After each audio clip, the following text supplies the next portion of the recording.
Problem 2-73। थोड़ा सा अब इस प्रॉब्लम को गौर से देखें क्योंकि इसमें कुछ चीज़ें ऐसी हैं जो कि आपकी समझने वाली हैं। पहले दो एग्जांपल्स तो सिंपल थे. This is one of the exercise problem. So we have a shaft as shown to you in the figure, and this shaft is being acted upon by three forces, F1, F2, and F3. And it is known that the magnitude of all three forces as well as the angles are known to us. We need to determine the magnitude and coordinate direction angles of the resultant force.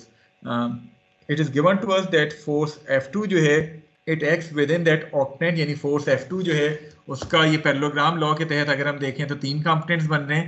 What about force F3? In which quadrant this force F3 is acting? Sir, second quadrant. Can you name that quadrant? Is it X, Negative Y, Y. Y, Z? Negative X coordinate. Negative X quadrant, positive Y. उसमें negative X Y positive और positive.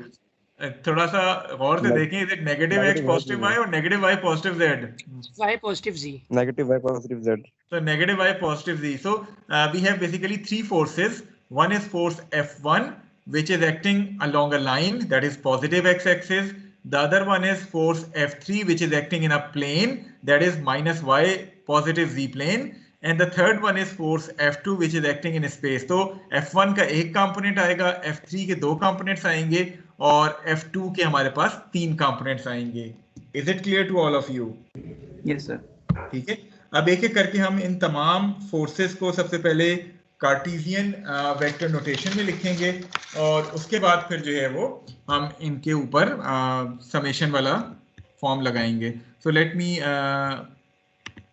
Move that picture towards the side ताकि हम इसको यहीं solve कर सकें. Okay, so first of all we are going to write each and every force in terms of its Cartesian vector notation as already discussed. So starting with force F1, since this force F1 is acting along the positive x-axis, so in terms of Cartesian vector notation, this force is going to be 400I and its magnitude is going to be Newton. Is it clear to all of you? Yes, sir. Yes, sir. Okay, moving on to our next force, which is force F3, because it is acting within a plane, so it is easier to resolve it. So how we are going to resolve this F3 into its components, or how we are going to write this F3 in terms of Cartesian notation? Sir वो हमें small triangle दिए तो हम उसके equate करके इनको आपस में. Okay, so once we are using that smaller triangle, it means that we need to resolve it along the y and z axis. So what should be the y component of this force, 200 Newton force? Sir, 3/5. दोबारा गौर से देखें. What is the number which is parallel to y axis? Sir 4/5. 4/5. What about positive or negative sign? Sir negative होगा. Negative होगा. Since this component is acting towards the negative y-axis, so we are going to include it with a negative sign. So it is going to be minus 200 into 4/5, and since it represents the y-axis, so we are going to include unit vector j. यहाँ तक clear है rake को? किसी को इस component के हवाले से कोई doubt?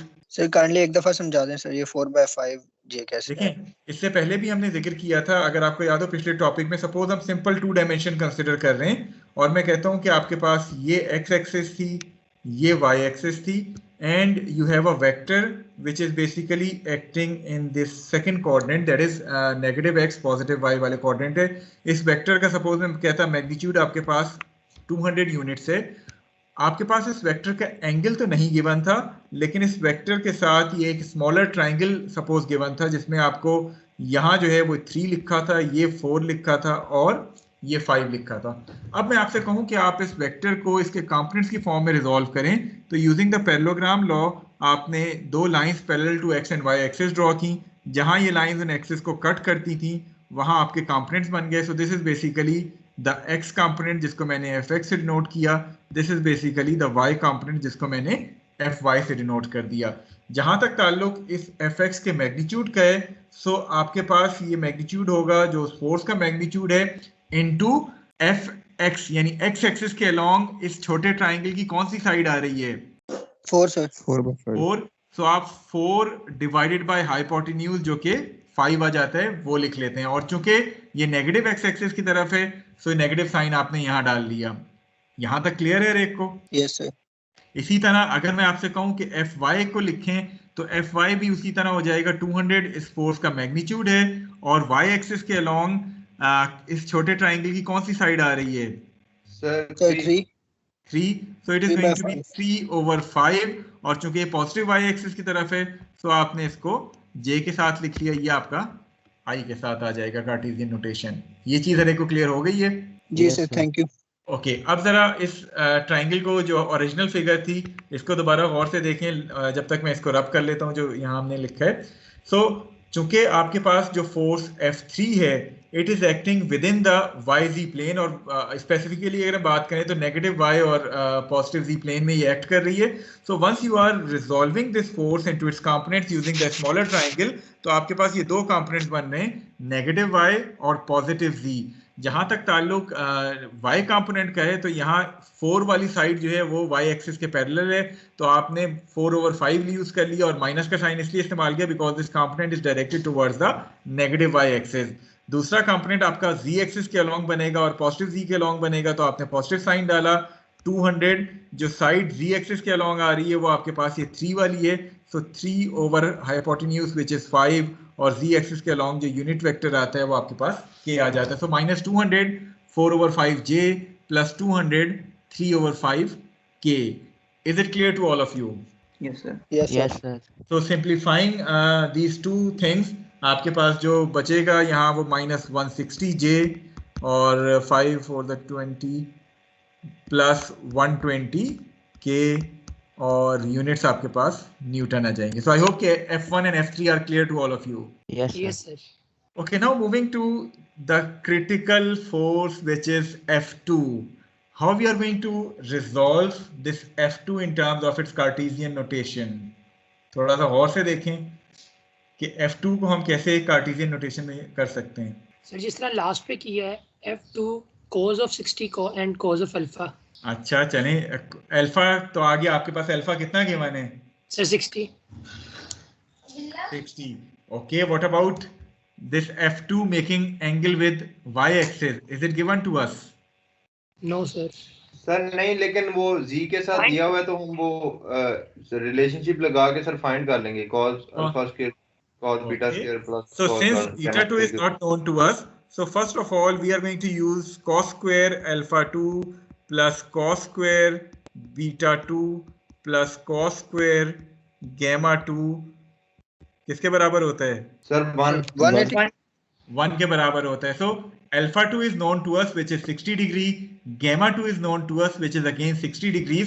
So once we put the values of alpha 2 and gamma 2, beta 2 comes out to be 45 degrees. So beta 2 is 45 degrees. Now we can write this F2 in terms of its Cartesian notation, which is 300 cos of alpha 2 plus 300 cos of beta 2 which is 45 degrees plus 300 cos of gamma 2 which is 60 degrees. So F2 would comes out to be 150i plus 212.13j plus 150k.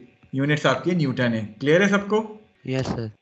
Okay, so you have written all these three forces F1, F2 and F3 in terms of its Cartesian vector notation. The next step is going to be how you are going to find out the resultant. In order to find out the resultant, आप वही method apply करें, summation fxi, summation fyj plus summation fzk. So ये आपके पास तीनों summation करके आ जाएंगी। Simply i components को sum कर लें, j कंपोनेंट्स को सम कर लें, k कंपोनेंट्स को सम कर लें। The resultant force is going to be 550i plus 52.13j plus 270k. FR आपके पास आ गई, उसका मैग्नीट्यूड आप फाइंड कर लेंगे, उनके तो सारे कंपोनेंट्स को स्क्वायर करके सम करके अंडर रूट ले लेंगे। सो FR will have a magnitude of 614.91.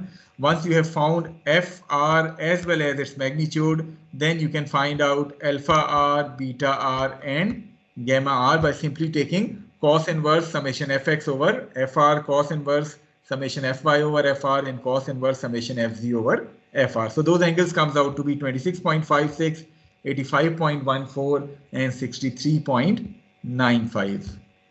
Clear है? या किसी को कोई चीज, कोई डाउट, कोई क्यूरी हो इस प्रॉब्लम में?